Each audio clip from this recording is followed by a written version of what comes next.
Boa noite, irmãos. Boa noite.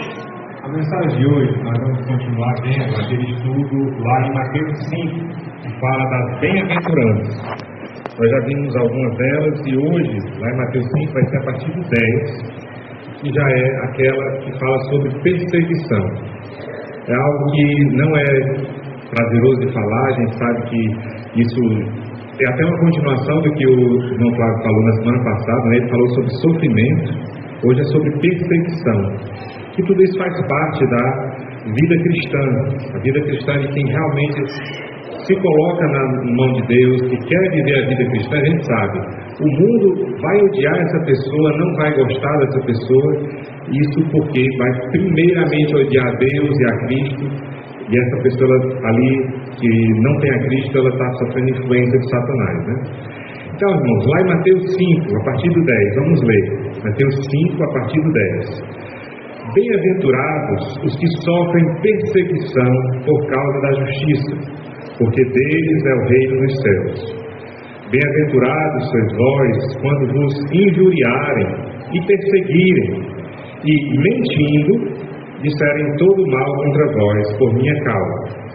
Exultai e alegrai-vos, porque é grande o vosso galardão nos céus, porque assim perseguiram os profetas que foram antes de vós. Então, já nesse finalzinho aqui, Jesus deixa claro que, apesar de, no momento, durante a perseguição, ser algo, que vai ser ruim, nós vamos sofrer, e até antes dessa perseguição, só de você ouvir falar nisso e saber que um dia vai chegar esse tempo de ser perseguido, isso já vai trazendo desconforto. Jesus aqui ele fala, na verdade, como nós devemos pensar nisso e como nós devemos nos antecipar a essa questão. Não com medo, não com receio, não achando que vai ser horrível e eu não sei se eu estou preparado, não sei se eu vou aguentar.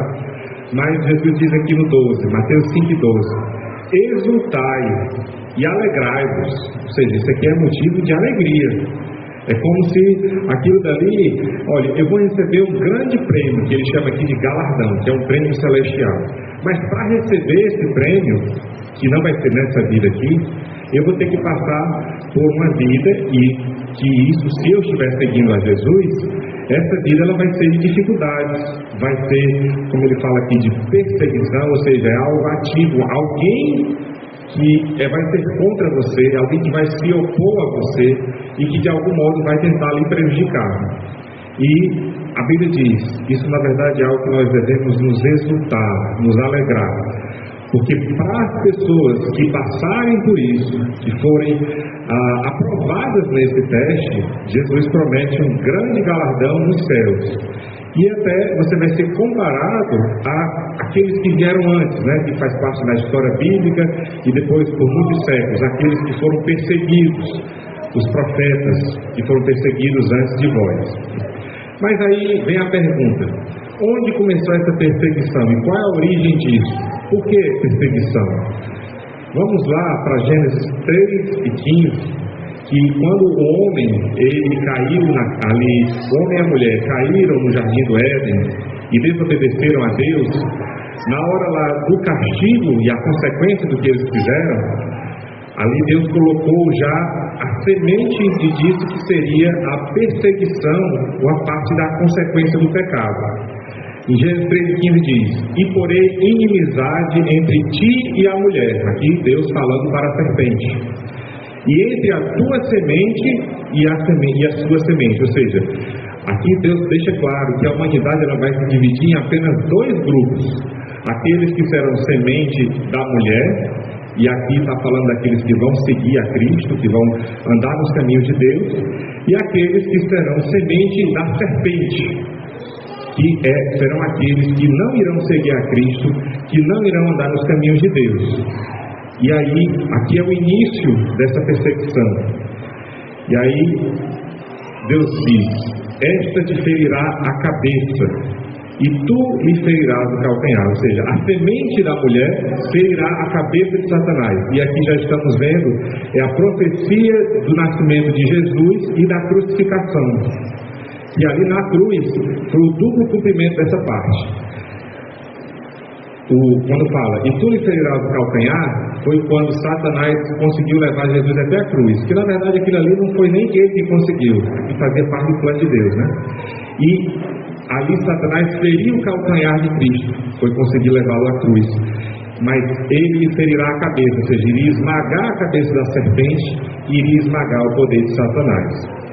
Então, logo depois de Adão e Eva, vieram Caim e Abel, e Satanás não sabia qual dos dois seria, quem seria essa semente dele que iria pisar a sua cabeça, que iria lhe aniquilar. Então dali ele já vai começar uma perseguição e um desejo de matar, que seria para evitar que nascesse esse descendente da mulher que lhe feria a cabeça. Então, como ele não sabia quem ia ser, ele viu já uma diferença entre Caim e Abel. E aí ele vai e faz Caim matar Abel. Mas ali, Abel não era ele que iria matar, que iria pisar na cabeça da serpente. Depois vai vir Sete e toda a descendência lá que vai chegar a passar por Abraão. E depois vai vir o povo hebreu.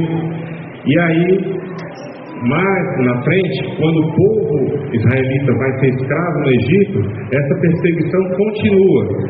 E aí, Faraó, ele vai mandar matar todos os meninos ali do povo hebreu. Ali era mais uma tentativa de Satanás de aniquilar aquela descendência da mulher, que iria esmagar sua cabeça.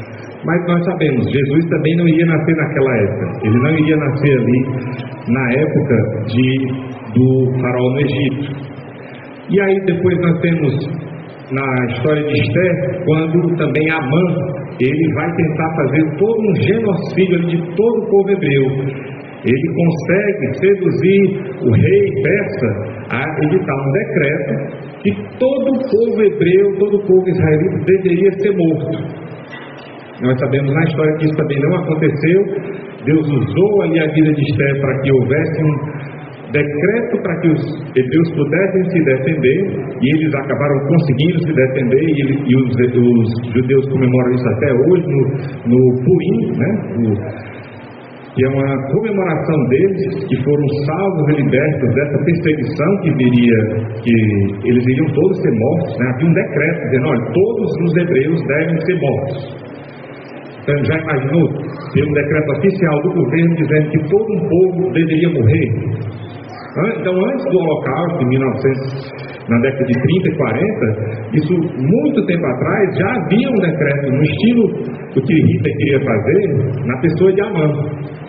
E isso era perseguição ao povo de Deus, e isso sendo por meio de Satanás uma forma de tentar atingir a Deus. Satanás, ele sabe que ele não pode fazer nada contra Deus, então ele vai fazer isso contra quem Deus mais ama, que somos nós, que são o povo de Deus. Então ele vai fazer isso de várias maneiras, né? Nós vimos, ele fez isso com as crianças hebreias, fez isso com o povo que estava ali no reino persa, mas ele falhou também.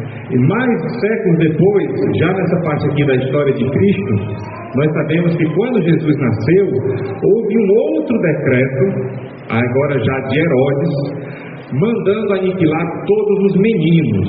É interessante, tudo isso aqui sempre, como ele sabia que seria um homem, então Satanás, nesses decretos que ele faz a cabeça de um governante para mandar matar todos as crianças, ele manda sempre matar os meninos, porque ele sabe, seria Jesus, né, que iria ser aquele que iria pisar na sua cabeça.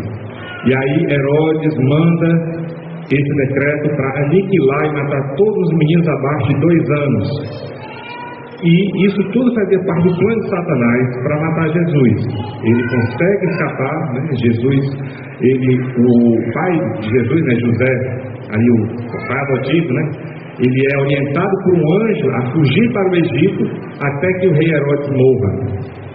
E aí ele vai viver toda a história que a gente viu hoje aqui. Então, a perseguição, ela é algo que ocorre por toda a Bíblia, do início ao fim. É algo que faz parte da vida cristã, justamente porque vai ser a característica daqueles que, ao quererem se colocar do lado de Deus, do lado de Cristo, vão enfrentar a oposição e o ódio de Satanás, por meio daqueles que são seguidores dele. Então, vamos vendo aqui Existem vários tipos de perseguição, mas existem alguns tipos de perseguição, irmãos, que é importante, a Bíblia também fala sobre isso, que são aquelas perseguições que a gente não deve confundir com a perseguição por ser um seguidor de Cristo. Às vezes, como está lá em 1 Pedro 4, Pedro ele vai dizer que nós também não devemos achar que todo tipo de perseguição tem a ver com ser por causa de Cristo. Ele fala também lá que às vezes isso pode ser porque você pode ter feito algo errado, você pode ter cometido algum crime, você pode ter feito algo que a perseguição que você está sofrendo, ela é consequência dos seus atos. Então não adianta você achar que todo tipo de situação ela é causa de perseguição, porque eu sou cristão, eu sou evangélico, eu aceitei a Cristo e agora estou sendo perseguido por causa disso. A Bíblia deixa claro isso também. Isso lá, 1 Pedro 4,15, que nenhum de vós padeça como homicida, ou ladrão, ou malfeitor, ou como que se entremete em negócios alheios, né? Ou seja, aqui a pessoa ela vai às vezes sofrer por conta dos seus próprios atos, por conta daquilo que ela fez, por conta do seu próprio estilo de vida. E aí continua, mas se alguém sofre como cristão, e aí isso vai depender muito da sua vida, será que você está sendo um cristão?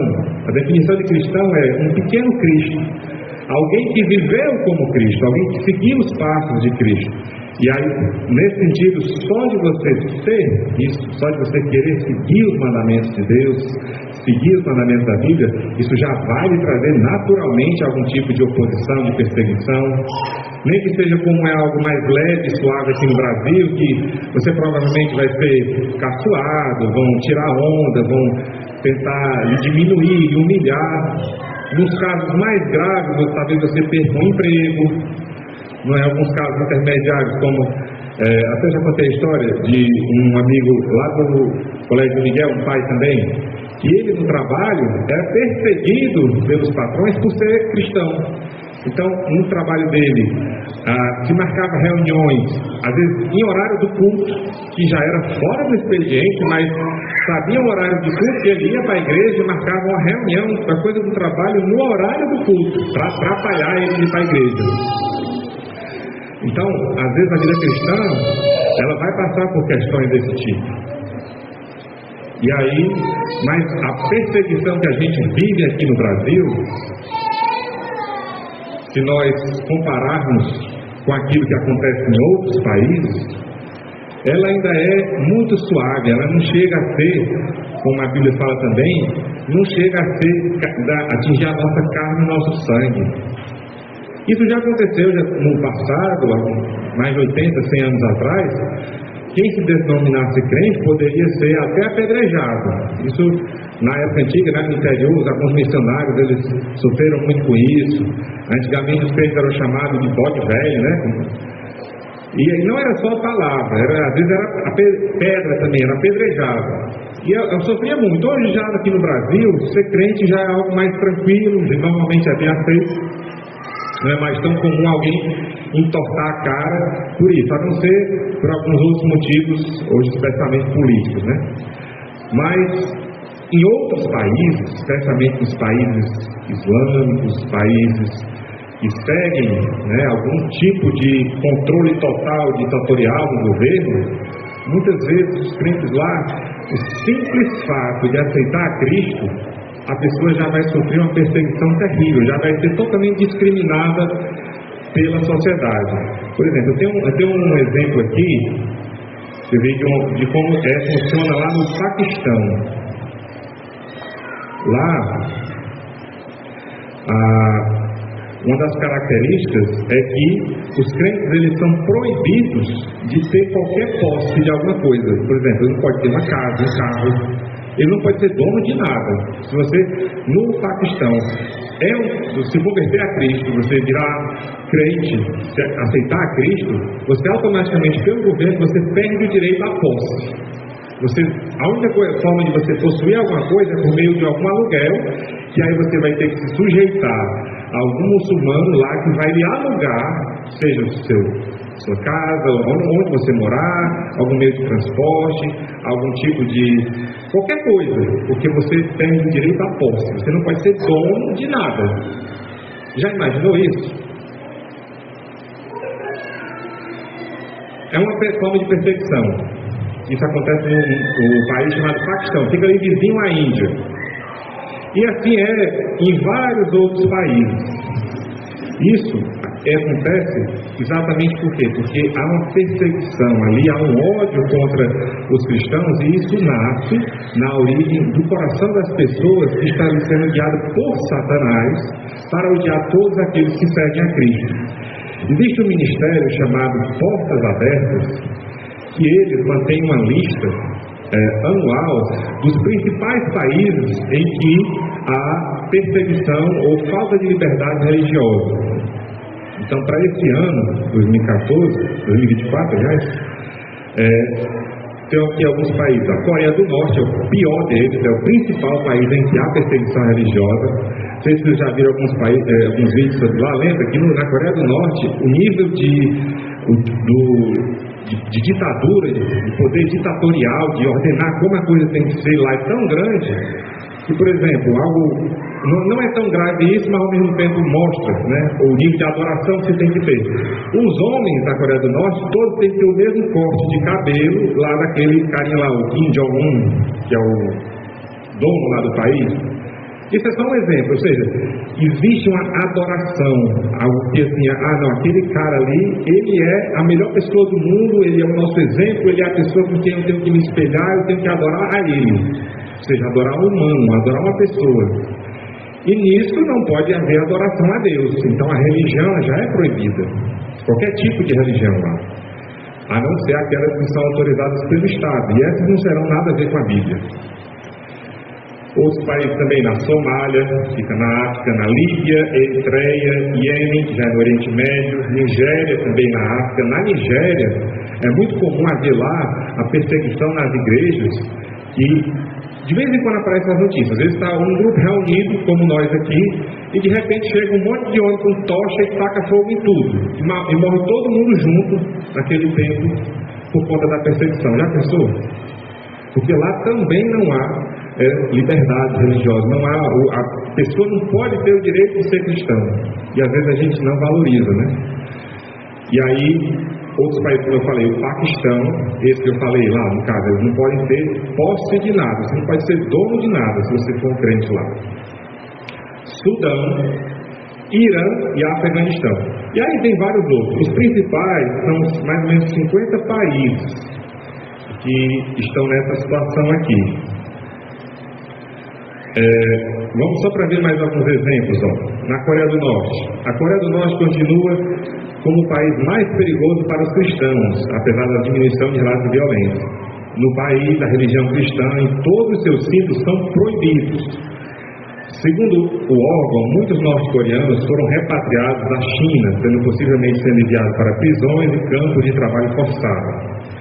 Como muitos cristãos norte-coreanos fugiram para a China e outros conheceram a fé em Cristo na Coreia do Norte, é possível que haja seguidores de Jesus entre os deportados. Então aqui vai também falando sobre a Índia, África subsaariana, Oriente Médio, todos os países que a religião ela tem que ser aquela que o Estado autoriza, que o governo autoriza, qualquer outra é proibida. E lá isso segue especialmente uma perseguição ao Evangelho, ao cristianismo, aqueles que adoram a Deus, adoram a Cristo. E isso vem de Satanás, né? Então, a perseguição aos cristãos é uma realidade global, ou seja, está em todo o mundo, e é algo que vem, como a gente viu, desde Adão e Eva e passa por toda a Bíblia. Os santos foram perseguidos no Antigo Testamento, assim como os crentes no Novo Testamento. Só no livro de Atos, eu tenho um estudo aqui que fala que só lá em Atos, no livro de Atos, existem pelo menos 47 eventos diferentes que envolveram danos, maus tratos e perseguição aos primeiros crentes na igreja primitiva. Alguns exemplos. Lá em Atos 8:3, começou uma perseguição em Jerusalém. E isso na época em que Saulo, antes de virar Paulo, ele, logo após ali a morte de Estevão, ele já começou a fazer uma grande perseguição contra a igreja em Jerusalém. Vamos lá, Atos 8:1-3. E também Saulo consentiu na morte dele, Estevão, e fez-se naquele dia uma grande perseguição contra a igreja que estava em Jerusalém. E todos foram dispersos pelas terras da Judéia e de Samaria, exceto os apóstolos. E uns homens piedosos foram enterrar Estevão e fizeram sobre ele grande pranto. E Saulo assolava a igreja, entrando pelas casas, arrastando homens e mulheres, os encerrava na prisão. Então, o apóstolo Paulo, antes de virar apóstolo, de ser Paulo, ele era Saulo, E enquanto Saulo, ele era um grande perseguidor da igreja. Mais na frente ele vai se lamentar sobre isso, vai dizer que era como um dos piores pecadores, lembrando dessa época aqui em que ele perseguiu a igreja. Outro exemplo em Atos também foi pelo rei Herodes Agripa, que já é o filho do Herodes o Grande, que perseguiu e mandou matar todos os filhos, os meninos pequenos, querendo matar Jesus. Isso foi Herodes o Grande. Aí o filho dele, que era chamado Herodes Agripa, lá em Atos 12, ele também vai fazer uma grande perseguição à igreja. Atos 12. E para aquele mesmo tempo, o rei Herodes estendeu as mãos sobre alguns da igreja para os maltratar, e matou a espada Tiago, irmão de João. E vendo que isso agradara aos judeus, continuou mandando prender também a Pedro. É interessante aqui, uma das outras coisas que eu vi também, preparando para esse estudo, que um dos grandes inimigos do próprio cristianismo é a própria igreja organizada. Então veja que Herodes, ele estava perseguindo os cristãos, e ele tinha o apoio dos judeus. Eles tinham o apoio que foram os mesmos que mandaram matar Jesus, Então isso leva a crer, como a gente tem que entender. Não é porque a pessoa às vezes está falando sobre Deus e ela necessariamente está com Deus, ela está seguindo a Deus. Eles aqui foram como Jesus falou, uma raça de víboras, Eles estavam ali como grandes hipócritas. Eles não aceitaram a Jesus e não aceitaram nem os seus seguidores, se agradando deles serem presos e até mortos. Então, vendo que isso agradara aos judeus, ele continuou mandando prender também a Pedro, e era um dia dos Avos. E, havendo prendido, encerrou na prisão, entregando a 4 quartéis de soldados, para que o guardassem, querendo apresentá-lo ao povo da Páscoa. Pedro, pois, era guardado na prisão, mas a igreja fazia contínua oração por ele a Deus. E aqui vem um exemplo para nós, irmãos. A gente fala sobre tudo isso que está acontecendo em outros países, sobre essas perseguições, porque uma das coisas que a Bíblia fala é que nós temos de orar por essas pessoas. Orar tanto pelos que estão sendo perseguidos, para que de algum modo eles consigam escapar, consigam ter uma vida tranquila, e também até pelos que estão perseguindo eles. A Bíblia também fala para nós orarmos pelos inimigos. Então, nós temos aqui esses exemplos no livro de Atos. Já falei aqui sobre os paquistaneses, como eu falei. Ela assume muitas formas, a perseguição, já trazendo para os dias atuais. Como eu falei, a maioria dos cristãos não tem permissão para possuir qualquer propriedade. Eles devem arrendar ou alugar essa propriedade aos muçulmanos.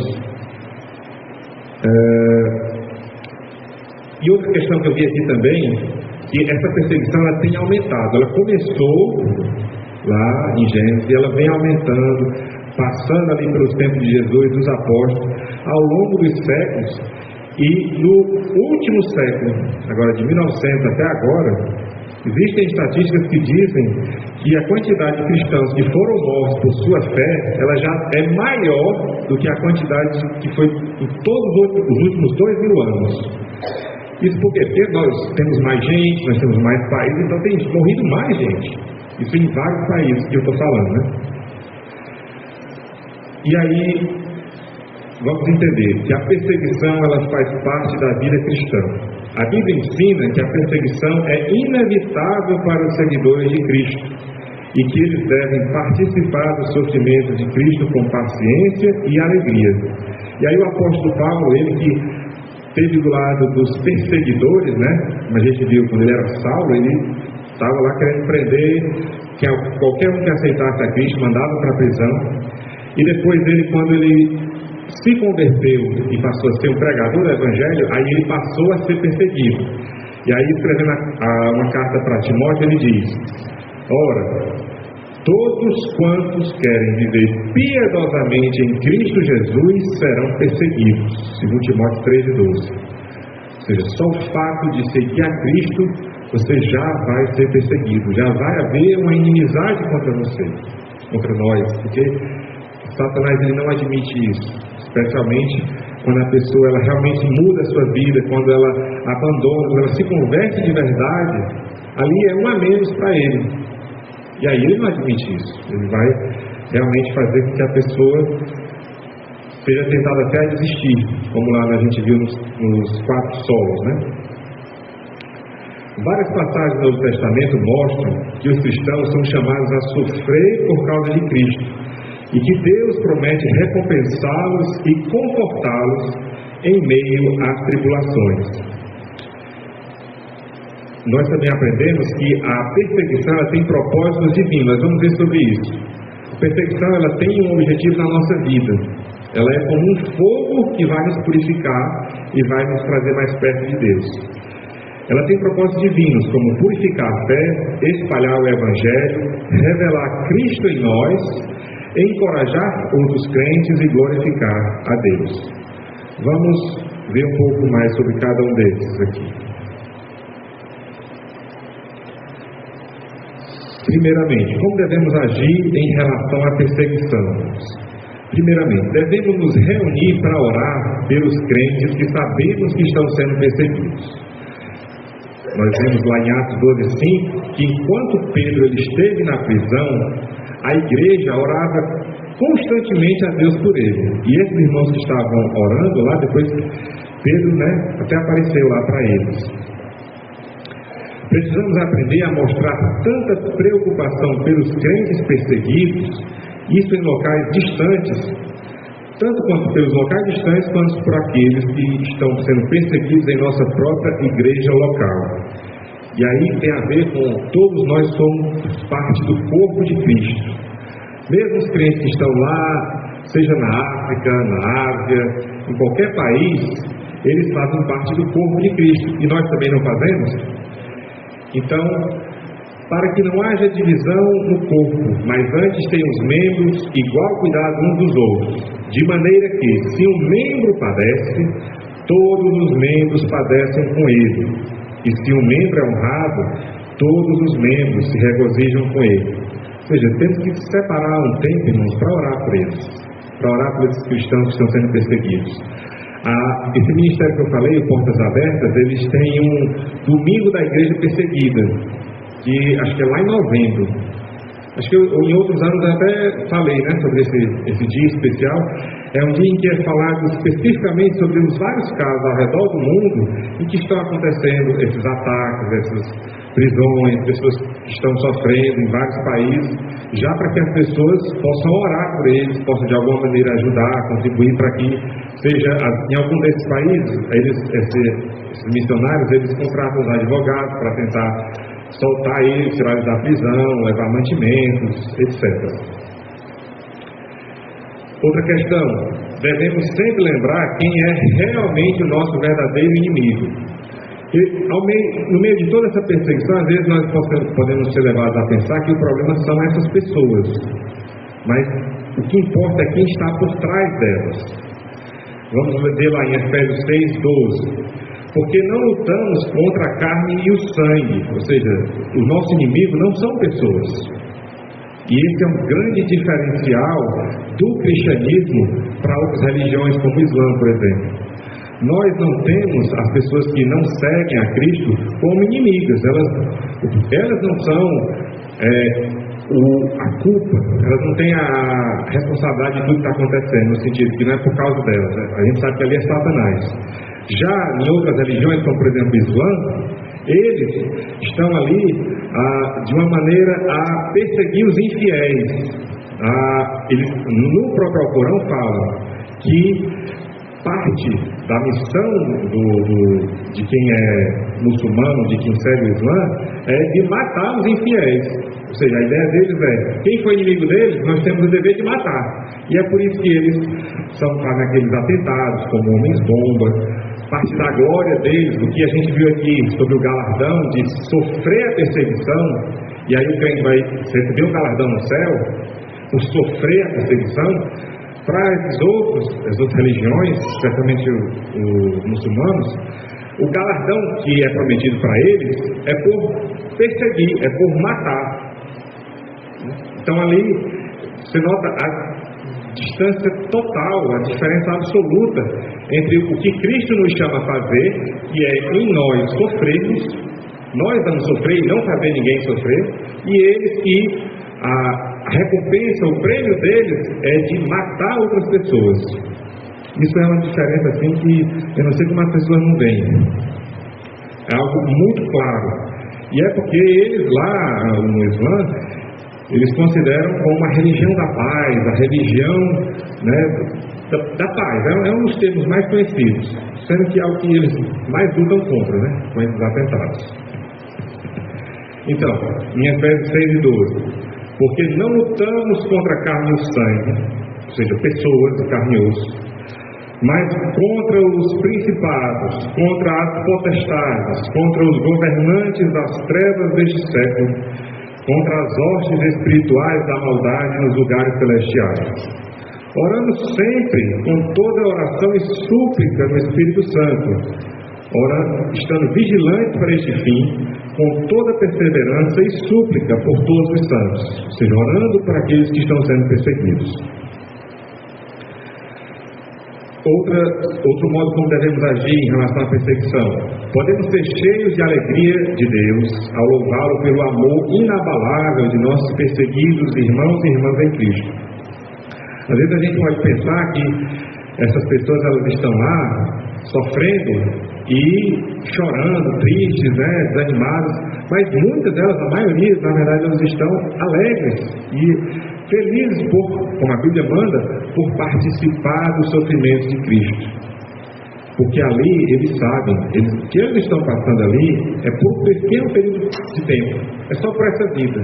O sofrimento aqui na Terra, ele dura no máximo, quantos anos a gente viver aqui, sei lá, 50 anos, 60, 70 anos, esse é o período máximo de tempo que o sofrimento aqui vai durar. Pode parecer muito, mas compare isso com a eternidade. Compare isso com a eternidade com Cristo, que aí a gente está falando de milhões e milhões de anos sem fim. Então, quando a gente perde a perspectiva de olhar para essa vida aqui, de deixar de se preocupar, eu vou perder uma vida boa, uma vida tranquila, eu vou perder isso, aquilo, outro, eu vou deixar de ser alguém que vai ter muitos bens, muitas posses, de viajar, de comer bem, sei lá, tanta coisa na vida que nos tira a atenção da eternidade.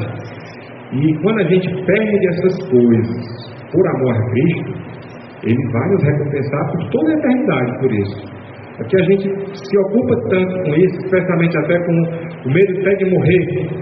Lá em Hebreus 2:15, a Bíblia deixa claro que Jesus, ao morrer na cruz e ressuscitar, Ele veio para nos tirar o medo da morte, o medo de perder a nossa vida, especialmente por amor a Ele.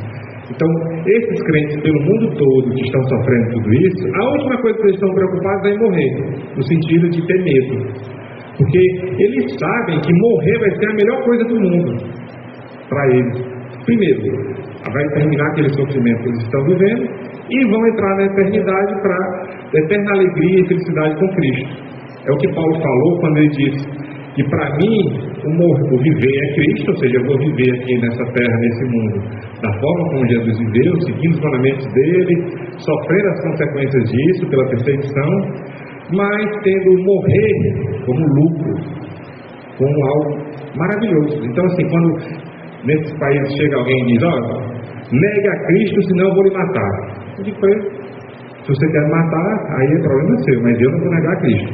Não é como alguma pessoa uma vez já disse aqui que isso era como fosse suicídio. É diferente. Você morrer por Cristo não é suicídio. Veja, o suicídio, a pessoa ela vai ali num ato de desespero tirar a própria vida, porque ela perdeu a esperança aqui. Quando a pessoa morre por Cristo, ali é um assassinato. Alguém está lhe matando. Ela está dizendo, olha, você tem que negar a Cristo, você tem que negar a sua fé, senão eu lhe mato. E aí como é que você diz? Eu não vou negar a Cristo. Se você vai me matar ou não, aí é com você. E aí você vai ser um assassino, você vai ser...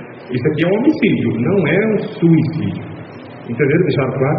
E uma vez nessa mensagem a pessoa diz, não, mas isso aí é suicídio. Não. Suicídio, você está se matando. Ao morrer por Cristo, alguém foi lá e tirou a sua vida. Alguém que estava querendo ali, seguindo a Satanás, seguindo o ódio de Satanás contra os cristãos, contra Deus, contra Cristo, lhe ameaçando para que você negue a ele. E se você não negar, então a consequência é morrer. Ficou claro isso, né? Devemos começar a ficar lado a lado com os crentes perseguidos e aceitar a perda pessoal a fim de encorajá-los e ajudá-los. Lá em Hebreus 10. Mas lembre-se dos dias anteriores, em que depois de ter sido iluminado, você suportou uma grande luta com sofrimentos. Em parte você era um espetáculo, tanto por reprovações quanto por tribulações. E em parte, enquanto você se tornou companheiro daqueles que eram assim tratados. Pois vocês tiveram compaixão de mim enquanto estava nas minhas cadeias, e aceitaram com alegria o saque de seus bens, sabendo que possuem para si uma possessão melhor e duradoura dos céus. Aqui em Hebreus falando de aqueles dos irmãos que, sabendo que havia alguém sendo perseguido, eles visitavam a eles nas prisões, eles aceitavam que se havia algum tipo de perseguição e as pessoas eram tomados seus bens, eles eram roubados, eles não iam negar a fé para que não roubassem o bem deles. Eu não vou negar a fé, digamos, alguém chegasse, se você não roubar a fé, vamos não negar a fé, nós vamos tomar tudo que é seu. Nós vamos tomar a sua casa, nós vamos tomar o seu carro, você vai perder tudo. Por exemplo, como é lá no Paquistão. Digamos que o Flávio estivesse lá no Paquistão. Ele, ao aceitar Cristo, ele como empresário lá, tinha seus bens, tinha tudo, ele perdeu tudo. Perdeu a sua empresa, perdeu a sua casa, perdeu os seus bens, perdeu tudo. Nada mais que você tem é seu. Se você quiser ter alguma coisa, você vai ter que alugar, tem que pagar uma taxa para você possuir alguma coisa. E aí? Será que nós estaríamos prontos se de repente começasse um governo desse aqui? Quem estaria pronto, né? Então assim, nós temos que ter essa consciência de que aqui no Brasil a gente ainda está muito bem, a gente ainda tem muita liberdade. Tem tantos países aí que a situação é muito, muito pior do que a gente vê aqui. E aí a gente tem que estar pensando e agradecendo a Deus, né, pelo que Ele tem protegido o Brasil, que nós não queremos que chegue nesse ponto, mas ao mesmo tempo, se chegar, nós temos que estar preparados. E devemos observar que Deus nos pede para nos lembrarmos dos crentes perseguidos, como se nós mesmos estivéssemos sofrendo. Então, nós temos que pensar nesses crentes como se nós estivéssemos lá. Em Hebreus 13:3 diz: lembrai-vos dos presos, como se estivessem presos com ele, e dos maltratados, Hebreus 13:3, como sendo o vós mesmos também no corpo. Então nós devemos ter, isso aqui resume-se a palavra empatia, né? Nós devemos sentir a mesma coisa que eles estão sentindo lá. Então orando por eles, intercedendo. Existem muitas missões que atuam nisso, Portas Abertas é uma delas. E isso é algo que não deve tomar nosso tempo, né?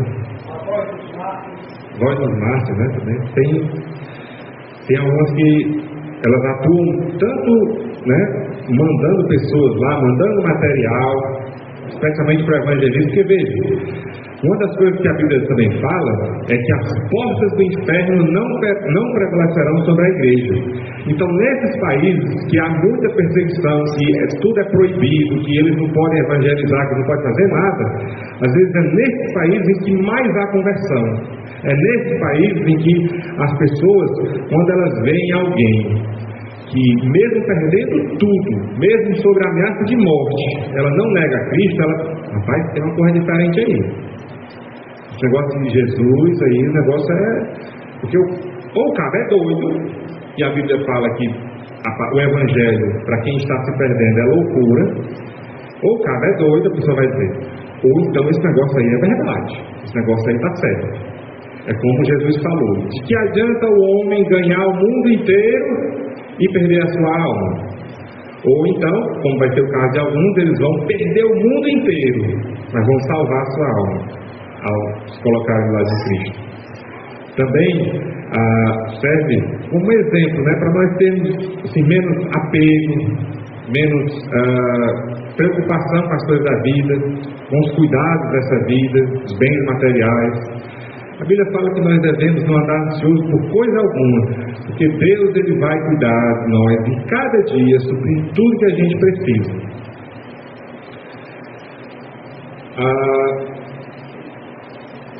Voltando aqui a um outro ponto, que nós até já falamos, sobre participar dos sofrimentos de Cristo.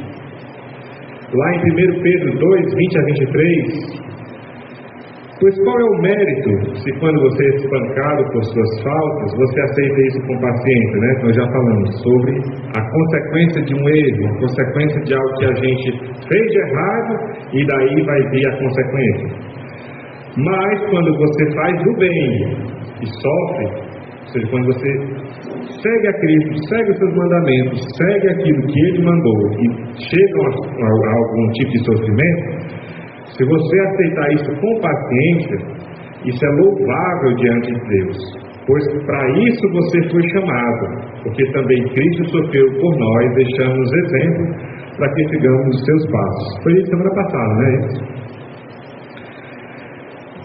E qual foi o exemplo de Cristo? Ele que não cometeu pecado nenhum, que não fez nada de errado, que não fez nada além do bem, como a gente viu aqui no vídeo, curou pessoas, alimentou muitas pessoas, expulsou demônios, só fez o bem, mas acabou sendo morto. Quem não cometeu pecado, nem se achou engano na sua boca, o qual, quando foi injuriado, ou seja, quando foi xingado, quando foi humilhado, quando falaram todo tipo de coisa contra ele, ele não retribuiu a injúria. Acho que isso aqui é o que mais acontece aqui no Brasil e que é um dos mais até difíceis, né? Quem aqui, se alguém chega esculhambando, né, às vezes a nossa carne, a nossa tendência vai ser devolver. E aí é onde nós somos chamados a, por causa de Cristo, não retribuir aquela injúria, mas orar para aquela pessoa, orar para que Deus mude, orar para que Deus converta ela, para que mude seu coração. Quando sofreu, não ameaçou. Quando veio vieram os soldados que o prenderam, que bateram nele, que fizeram ali rasgar as suas vestes, que deram muitas chicotadas com a chicote, na ponta do chicote deles tinha uma pedrinha que quando batia na pele rasgava, e aí as costas de Cristo foi totalmente rasgada por essas pedrinhas. Foi um sofrimento assim inimaginável. Isso é o sofrimento físico. Imagine o sofrimento, a angústia e todo o peso do pecado de todo mundo que viveu antes dele, que viveu depois até hoje e que ainda vai nascer. Imagine como se fosse todos os problemas de todo mundo, toda a dor, toda a angústia, todo o sofrimento de todas as pessoas ali, por cima dele. Todo esse dor e sofrimento tinha que ser Deus para aguentar. Se fosse alguém normal, alguém ser humano, a pessoa não iria aguentar, ela iria explodir, não iria restar nada. Tinha que ser Deus para estar ali na cruz. Por isso que a pessoa achar que existe qualquer outro meio de chegar a Deus, se não por meio de Jesus, é uma grande blasfêmia, é uma grande rejeição do que Jesus fez na cruz. Se tivesse um outro jeito, uma outra forma de alguém ser salvo, que não fosse por meio de Jesus, ele não teria ido para lá. Ele era Deus, ele é Deus, né? Ele se colocou ali como ser humano, ele se esvaziou, se deixou ser humilhado, ser apedrejado, tudo que aconteceu com ele, ser crucificado, e ele não revidou, ele não retribuiu nem a injúria, não ameaçou, e aí ele se colocou ali na condição de sacrifício pelos nossos pecados. E aí alguém achar que não, tem Jesus, mas também tem essa outra forma aqui, tem aquela outra, tem esse outro caminho, ou até como dizem hoje, né, que todas as religiões levam a Deus, e a Bíblia deixa claro que Jesus ele é o caminho, a verdade e a vida. Quando diz o caminho, é o único caminho. Então, quando sofreu, não ameaçou, mas entregou-se àquele que julga com justiça. E aí, vamos ver aqui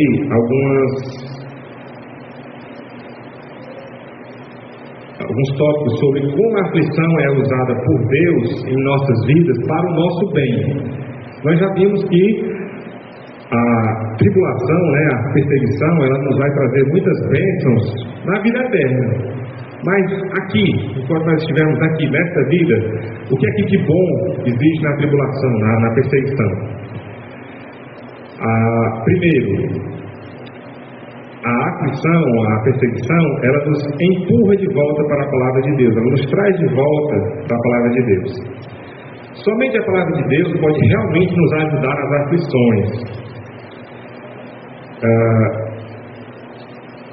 Qualquer outro tipo de entretenimento, diversão, visitas, atividades, amizades, tudo isso pode apenas oferecer algum alívio temporário, mas a Bíblia ela traz um alívio duradouro, um alívio que realmente alivia.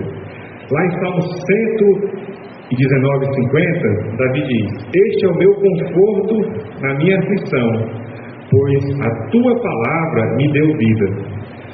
Sabemos que Davi, parte do sofrimento dele foi por consequência do seu pecado, mas a maior parte do sofrimento de Davi foi porque ele era um homem que andava segundo o coração de Deus. Ele era um homem que seguia, mesmo depois de pecar, ele poderia ter agido de várias formas, mas ele se quebrantou, ele pediu perdão a Deus e Deus o perdoou.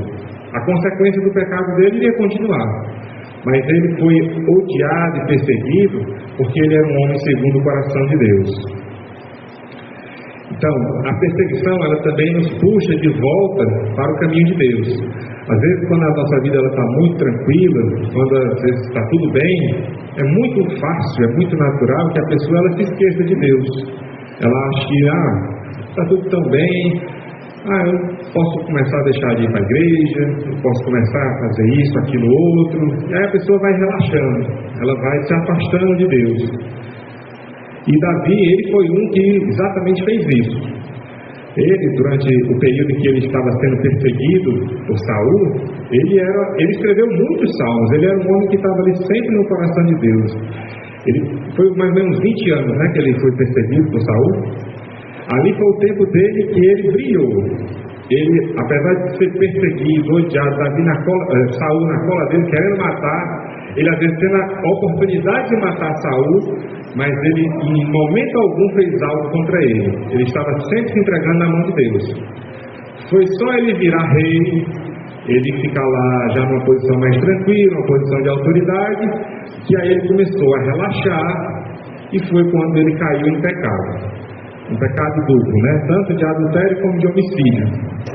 Então, ele mais na frente, meditando, ele vai admitir isso. Salmo 119:67. Antes de ser afligido, eu me desviava.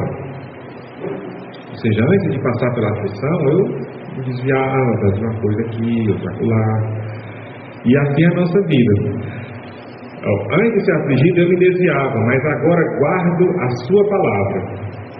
Então a aflição ela pode nos impedir de nos afastar de Deus, porque às vezes tem muito crente que ele só aprende ou só anda no caminho de Deus se ele estiver na beira, se estiver ali sofrendo.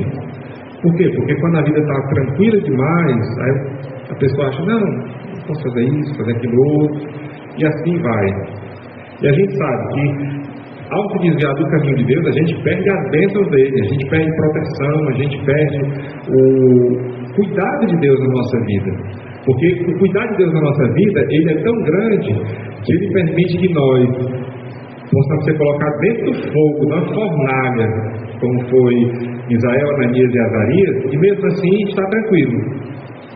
Lá em Daniel 3, o exemplo que a gente vê lá, daqueles 3 jovens da Babilônia, eles foram amarrados e colocados dentro da fornalha. Uma fornalha que tinha sido acesa 7 vezes. Por que eles passaram por isso? Porque rejeitaram se adorar e se curvar perante uma estátua de um homem. Se negaram a adorar uma estátua, um homem.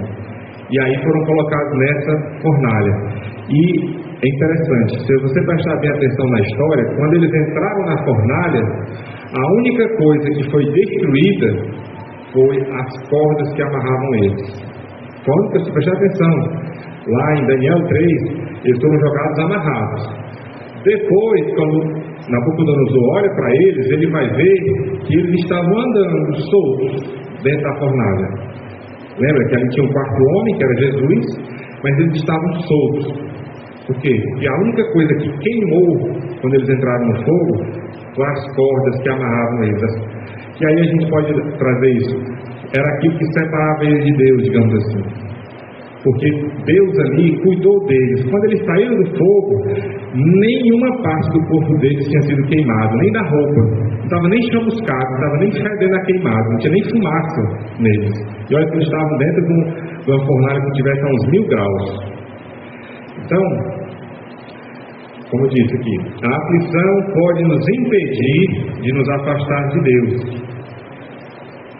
Exatamente por isso, Outro exemplo aqui, Você já dirigiu tarde da noite e lentamente desviou para acostamento? Isso já aconteceu comigo, só que eu acabei capotando. Então, veja, você está dirigindo aqui, numa estrada bem longa, você está dirigindo, não tem aquelas tartaruguinhas, que eles colocam na pista. Aquilo ali serve para que você está no caminho reto. Se você desviar um pouquinho para o lado, aí o pneu bate e faz... Aquilo ali serve para lhe acordar, para lhe chamar a atenção. Você está saindo da pista. Aquilo ali serve como um alerta para você voltar para o caminho. Lembra quando você atingiu aquelas faixas estrondosas, a maneira como você girou o volante para voltar a estrada rapidamente?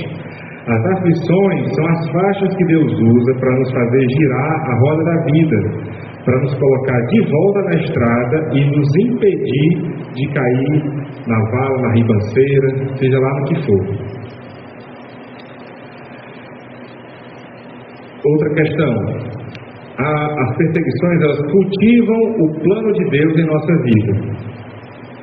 Existem verdades e lições que só podemos aprender na fornalha dos problemas. Como eu falei, a fornalha ardente de Daniel 3. Apenas as coisas que os impediam de andar corretamente foram queimadas, as cordas. Assim, a aflição destrói o que não faz parte dos planos de Deus para nossas vidas. Pessoas, bens, cargos, títulos, qualquer coisa na nossa vida que possa estar de algum modo nos afastando de Deus, ou que de algum modo não faz parte do plano de Deus para a nossa vida, Deus vai tirar. E aí cabe a nós entender e aceitar aquilo. Aquilo ali, talvez não fosse nem um mal em si, mas às vezes nós poderíamos aquilo ser algo que nos afastasse de Deus. Então nós temos que ter essa sabedoria de saber, Deus ele tem o melhor para nós, Ele sabe o que é melhor para nós. E se a gente perde alguma coisa, cabe a nós agradecer, se era algo bom, agradecer pelo tempo que tivemos e seguir em frente, confiando que Deus ele sabe o que a gente precisa e vai dar tudo o que a gente precisa. Lá em Salmo 119, 71 também, foi-me bom ter sido afligido, para que eu aprenda os seus estatutos. Então Davi ele vai reconhecer aqui que foi bom que ele passou as perseguições, até as traições que ele passou, A gente sabe lá que um grande amigo dele, alguém que ele tinha muita confiança, que era Aitofel, era um conselheiro dele, era alguém que estava do lado dele ali, era como se fosse o braço direito dele, era quem dava a orientação e dava conselhos de como Davi deveria agir. Aitofel, na verdade, foi um grande traidor, um traíra imenso dele, que na verdade por trás estava tramando para matar ele e tirar ele do trono, né? Juntamente com o próprio filho dele, que era o Absalão. Então, nós temos que ter noção, né, de que Deus está no controle. As aflições, elas podem nos lembrar ao longo da vida da mão de Deus, de seus planos para nós, e alguns dos melhores momentos dos quais sempre vamos nos lembrar, eles foram forjados nas fornalhas da aflição. Outro ponto, as aflições, elas nos ensinam que Deus é fiel, Deus está conosco. A fidelidade imutável de Deus é melhor aprendida na aflição. Não tem momento mais assim que nós nos apegamos a Deus de quando a gente está passando por alguma dificuldade, por algum problema. A gente já sabe que ali, não, eu dependo de Deus, eu vou orar a Ele, vou pedir a Ele que esteja comigo, que Ele me livre desse problema, que Ele me guarde, que Ele me abençoe. E aí é quando nós vamos ter total confiança em Deus e Ele vai se mostrar fiel. Também no Salmo 119, agora o 7,5. Eu sei, ó Senhor, que os teus julgamentos são corretos e que em fidelidade tu me afligiste. Então veja, como é aqui algo para a gente meditar. Deus, Ele, ao nos colocar em aflições, em perseguições, Ele está sendo fiel. Ele está ali fazendo um bem para nós, para que a gente possa andar nos caminhos dele, possa nos purificar de qualquer coisa ruim, de qualquer mau pensamento, de qualquer má intenção que esteja no nosso coração. Também, manter-nos focados no nosso Mestre. A gente vai deixar de estar procurando outro ensinamento, outra coisa por aí. Também no Salmo 119. A menos que a sua lei tivesse sido o meu deleite, eu teria então percebido em minha aflição, perecido em minha aflição. Davi aqui ele reconhece que foi a palavra de Deus, que foi a leitura da palavra, meditar na palavra que fez ele passar pela aflição. E isso já trouxe ele para mais perto de Deus. Mais um motivo porque a aflição ela tem um lado benéfico, né? E por último, a aflição também traz Deus à nossa porta. Quando Esdras disse, livra-me, ele estava pedindo ao Senhor que viesse até ele com o que ele precisava. Então imagine que é como se você tivesse um pedido e alguém vem fazer a entrega daquele pedido. Então quando nós estamos na aflição, isso vai nos trazer mais para perto de Deus, vai fazer com que nós chamemos a Deus para nossas vidas. Então, Salmo 119 também, no 153. Considera a minha aflição e livra-me, pois não me esqueço da tua lei.